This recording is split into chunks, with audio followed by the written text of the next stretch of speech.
бензонасос. Что? Правильно, очередные похождения абсолютно имбалансного персонажа. Ура! Ура! Простите, просто захотелось выпустить видео по фатально плохому аниме, чтобы, так сказать, стало хорошо. Не забывайте про лайки, дизлайки, комментарии, переходы на Рутуба, где уже выложено продолжение сего прекрасного тайтла. Всех жду, еще можете посетить телегу, у меня там появилась предложка, но это секрет. Значит, однажды некая Риса позвонила своей подруге Кейда, предложив поиграть в новую модную онлайн-игру. К счастью, диск у обеих бедолаг уже имеется. К несчастью, Горемычную придется пока что некоторое время потыкать кнопки в одиночку, потому что у подруженцы проходит фатальная подготовка к экзаменам. Ладно, вру, никакие кнопки нажимать не нужно, ведь гейминг работает благодаря модному шлему с перчатками. А значит, нужно, можно, следует поскорее создать аккаунт, выбрать класс и начать, так сказать, приключения. То, что главная героиня не любит боли, поэтому собирается вложить все в защиту, вы, наверное, знаете, поэтому выбран щит, очки характеристик ушли в нужную ветку и все. Дальше долгая, душная ходьба пешком, потому как ловкость для скорости перемещения никто не прокачал. Ну и пусть было и было, главное начать развиваться, качаться, приставать к прохожим с глупыми вопросами, вот это все. Прохожая на Фредерике сказала, мол, туда надо идти, там мобы нулевого уровня, можно качаться, ура-ура. И что вы думали, дальше реально случилась прокачка с перераспределением всех последующих статов в защиту. Плюс всякие пассивки получены, но это уже так, мелочи. Куда важнее, что отдыхающий под укусами Горемычную заметил какой-то Курому, а он тоже с щитом. А потом его заметила ГГшка в городе, попросила о помощи, а чел взял да привел слабую к местной рукодельнице, мастерица, кузница, зовут ремесленницу Из. Каэда зовут Мейпл, никнейм, то есть вот и познакомились. Правда, чтобы получить первоклассное крафтовое снаряжение, придется заплатить плюс-минус миллион денег. Жаль, героине всего 3 копейки. Но ничего, не стоит печалиться, вот там где-то там есть подземелье, в которое можно прибарахлиться. А рассказчики почему-то подумали, мол, слабая же, ну, точно не пойдет никуда в одиночку. Зря думали, пошла, шла,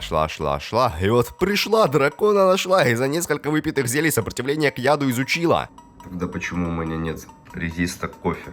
Еще бы как-то поделить животину с учетом отсутствия сломавшегося оружия. Впрочем, можно кусаться. Ура, сработало! Шмакодявка на Мейпл просто сожрала рептилию. Поздравим с сундуком, с которого выпал сет брони и лучший щит, один-единственный в своем роде, так сказать, эксклюзив. И снова, и очень важно, подруги действительно учатся, только вместо занятий по плану обсуждения того, кто, куда, где и когда, наконец, бедняги смогут поиграть вместе. Спойлер, экзамен совсем скоро, поэтому скоро. А пока Горемычная в одиночку сходит на самый первый ивент, чтобы вы знали, ПВП. К счастью, даже 20 уровня хватило, чтобы победить всех, кто приходил по душу Горемычной, в то время как та даже не сдвинулась с места. Ну типа поняли, нет, прокачала все в защиту. Еще и навыки модные с дракона получила, а вместе с тем и 3-е место в турнире. Другие 2 за какими-то сильными силачами мира сего. Раскатала на опыте. Молодчина. Теперь можно рассказать об успехах подруги и наконец-то после тестов и контрольных вместе войти в игру. Рису по игровому модному теперь зовут Салли. И решила она, что будет прокачиваться через уклонение, чтобы тоже получать 0 урона. Будет эффективный отряд. Наверное, типа одна не получает урон, вторая тоже, как атаковать, не ясно. Ладно, все ясно, зубами. Из важного Горемычной нужны какие-то белые рыбы для крафтового щита, а второй Горемычной нужен опыт. Пора, то есть, идти, бежать на рыбалку. К счастью, медлительную можно тащить на своем горбу, чтобы не терять время зазря. К еще большему счастью, под водой оказался какой-то скрытый лабиринт, данж, подземелья, замки, двери, вот это все. Ну и все, впереди несколько дней походов на одно и то же место, чтобы никто другой его не приметил. Прокачка длительности пребывания под водой и, наконец, деление босса тупо в соло. Тоже так уж удачно вышло, выпало все нужное снаряжение, еще и эксклюзивные, еще и поздравим. Из грустного в игре вышел патч и бесконечную неуязвимость щитовиков пофиксили. Все, отныне придется терпеть, периодически получать по лицу, и нет, от случившегося все равно ничего не поменялось. ГГшка все такая же имба, которая ничем не контрится. Даже можете себе позволить ничего не делать, пока другие качаются. Ладно, не волнуйтесь, прогресс от такого не потеряется. Обед ненастоящими тортами был нужен лишь для того, чтобы встретиться с парой других друзей-товарищей, занявших в PvP-ивенте 2-е и 5-е места. Они, представляете, уже знают об анонсе следующего события. А значит, теперь и Горемычные знают, и обязательно туда попадут, раз участвовать можно даже в группе. Перед самим приколом остается только лишний раз сходить в какой-то лес, пройти какой-то квест, полюбоваться закатом, восходом, небом, звездами, чаем, и наконец случился 2-й уровень, наступил день X. Ребята, очень смешно, типа X. На площади вон уже собрались все шизы, какие-то лозунги кричат, что там бормочут, но куда важнее правила участия. Как и в первом ивенте, здесь тоже можно устраивать резню. Только есть один нюанс, это уже не само цель, а лишь возможность устранить конкурентов. Задача же состоит в сборе каких-то разбросанных по всей карте медалей, подходящих для обмена на модное снаряжение. Как у Мейпл появился новый, модный, крафтовый белый щит, я, простите, скипнул. Извините. Реально, простите. А дальше, конечно, естественно, очевидно, последовало деление босса. Одного и могло бы быть второго. Ну тут, представляете, подошли к Урому со своим отрядом, а Мейпл, раз такое дело, решил уступить по старой дружбе памяти тому, кто когда-то помог ей. Только, понимаете, беда, как только бедолаги вошли в данж, вход тут же снова открылся. Получается, вход либо многоразовый, либо предыдущие игроки благополучно откисли. Значит, правильно, второй босс все-таки будет. Сколько времени пришлось потратить, неважно, какие навыки применились, не имеет значения. Главное, в конце случились ожидаемые медали и неожиданные 2 яйца, из которых, видимо, могут появиться какие-то ручные зверюги. Если знаете, почему случившимся недовольны администраторы, модераторы, разработчики игры, следившие за происходящим, напишите в комментарии. Если не знаете, я тоже не знаю, иначе бы к чему. У босса были прикручены как раз подходящие уязвимости, пассивки и 2 яйца на обеих горемычных. Вот именно. Вылупили, чтобы вы знали, черепахи и лиса. Да. Фури! Ладно. Животные. К слову, если помните, возможность резни в этом событии никто не отменял, поэтому кто мог подумать о Казе, незадача, неудача, негативно настроенная Касуми и одним словом клиффхенгер. Кринж. Касуми сразу после зачем-то сказанных громких речей решила, что пора бежать и не оглядываться, потому что с 2 противниками ей ну точно не справиться. К счастью, Салли тоже умеет быстро ходить. К несчастью, фатальной резни так и не случилось, потому что тут уже образовалась Мейпл, и вот они все втроем упали куда-то вглубь зыбучих песков. А там того хуже, получили по немодной цепи на запястье. Теперь, если закончится одна, закончатся и другие, значит придется искать общий язык, знакомиться и проходить подземелья вместе. Только проходить было нечего, в мобов вокруг ни одного, а улитки-то исключительно боты, чтобы отрезать пути отступления. Единственный верный находился наверху, а в сундуке как раз по счастливой случайности оказался щит, посох и еще пара копеек. Все поделили поровну, в друзья добавились и разошлись. Поздравим! Из важного, пока Салли ныряла за добычей, Мейпл успела построить песочный замок и познакомиться с неким Канадой, у которой приблизительно 1000 интеллекта, сама умница, ничего не собирает, тупо решает головоломки. Зато раз такая удача может дать горемычным подсказку, зацепку касательно того, где могут быть спрятаны сокровища. Там, под водой. Правда, еще пришлось поделить какого-то босса, превратив всю жидкость в яд благодаря все тому же навыку с дракона, полученному на старте. Ну ладно, было и было. Другое дело то, что ивент совсем скоро завершится. Поэтому нужно раздобыть недостающие до награды количество наград. В ПВП пойдет Салли, а Мейпл пока что отдохнет. Там еще потом, когда резня закончилась, пещеру еще пришлепала Касуми, также искавшая какое-то укрытие, чтобы переждать до конца события. Ну и да, мы все вместе втроем переждали, подошли в пещеру к токсикам, никто войти не решился. Конец. Ну, в смысле, событие завершилось, прокачка навыков случилась. У ГГшки теперь летающая черепаха, а у меня розовый коврик. Из смешного, в реальности Каэда забыла, что у нее нет щита, и мяч в баскетболе нужно ловить не лицом. Смейтесь. Из важного в игре появилась система гильдии и возможность прикупить клановый дом. Салли уже даже успела поймать специального, необходимого для такого жука. Соответственно, осталось только найти подходящий дом, оформить покупку и набрать друзей в ряды гильдии. Благо, ничего из не составило труда. И дерево нашлось, и знакомые есть, и все. Нет! Как же так, скоро новый ивент, в который нужно идти целым рейдом? Но не все из клана могут быть онлайн. Что ж делать? Как же быть? Неужели герои не смогут поучаствовать в очередной шизе? Ладно, не волнуйтесь, нужно всего-то пойти на первый уровень и найти пару сестер, которые вместо адекватного распределения навыков прокачали только атаку. И то есть даже ходят так же медленно, как Мейпл. Как говорится, судьба, именно к такому клан-лидеру и следует примкнуть. Поздравляем с пополнением! Ура, ура! Можете догадаться, что произошло дальше? Что? Неужели не знаете? Я вам расскажу. Да. Дальше они пошли качаться. Причем достаточно пойти в самый первый данж, где когда-то стал имбой ГГшкой, и проходить его по кругу несколько раз. То есть, все честно, прям по-настоящему. Реалии ММО РПГ. А нет, простите, помимо реалий еще имеется шиза по типу исключительных навыков, которые, естественно, могут быть только у главных героев. Поэтому Мэй и Юи получили прекрасные способности. Во-первых, удваивать атаку. Во-вторых, носить одноручный молоток в двойной руке.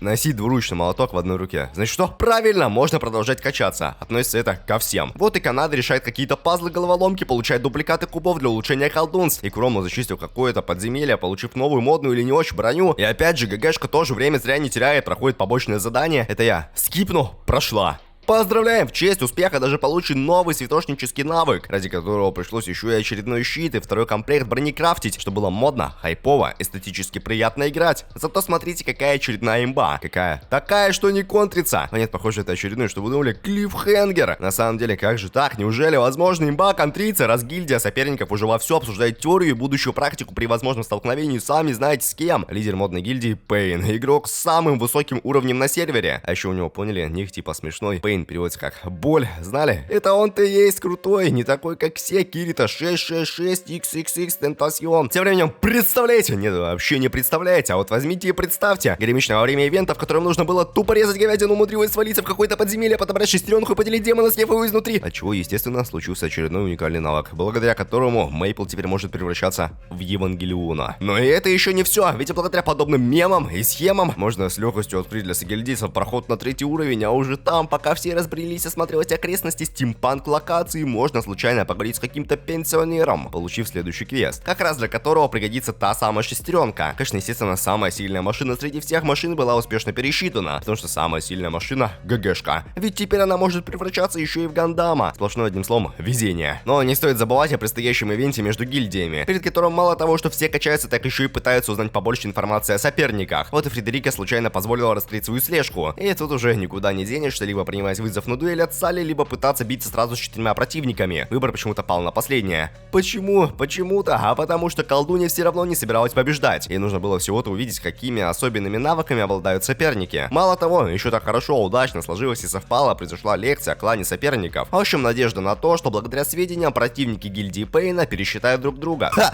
Простите, такого точно не случится. Во-первых, у Салли далеко не близко ни 0 IQ, поэтому она выкрикивала выдуманные навыки, чтобы запутать запутанные запутанности. А во-вторых, крупные кланы все равно особо не будут тягаться с малыми, так как в ивенте предусмотрено разделение на категории, каждый из которых получает больше-меньше очков в зависимости от числа сопартийцев. Сами клановые гонки, скачки, игру в мяч я благополучно скипнул. Все, что вам нужно знать, гильдия Мейпл непобедима, неотразима, неделима, нерушима, никто им ничего плохого не сделает. А зато они уже у всех под шумок ядра с базы стащили, к себе принесли, осталось защитить. Все, защитили, молодцы. Только первая победа еще далеко не повод останавливаться, место в рейтинге само себя не займет, а значит нужно продолжать собирать чужие клановые сферы. Чтоб все прошло еще более эффективно, чем может, помимо Салли, Касуми и Курому с Ис отправится еще и Канада. И представляете, как раз в этот момент на подругу напали Фредерика со статистами. Но не волнуйтесь, сложные несуществующие навыки не имеют отката, возможность уклоняться от атак — это всего-то вопрос реакции. Да и дальше волноваться, печалиться не стоит, ведь несмотря на то, что силы на исходе, уже как раз аккурат вовремя подоспела Мейпл. Но как же так, неужели на базе остались только сестры? Какой ужас! Как раз в этот момент и минуты по душе бедолаг пришел Дред и даже, представляете, умудрился победить. Сам, правда, тоже откис, и по делам ему за такое, ведь горемычные все-таки успели вовремя, и на том спасибо! А за Мэй с Юи не переживайте, в ивенте у каждого есть 5 жизней, чтобы резня длилась подольше. А раз обстановка становится слишком напряженной, враги уже знают о положении базы героев, пора приступать к плану Б. Вместо защиты ГГшка с молотильными сестрами отправится прямиком в атаку на летающей черепахе. И вот мало-помалу, много-помногу собрано уже 10 сфер. 11 могла бы быть на подходе, но кто бы мог подумать вокруг ловушки? Да ладно, что уж там, ничего и заранее, и не заранее подстроенного не сработает. Имба,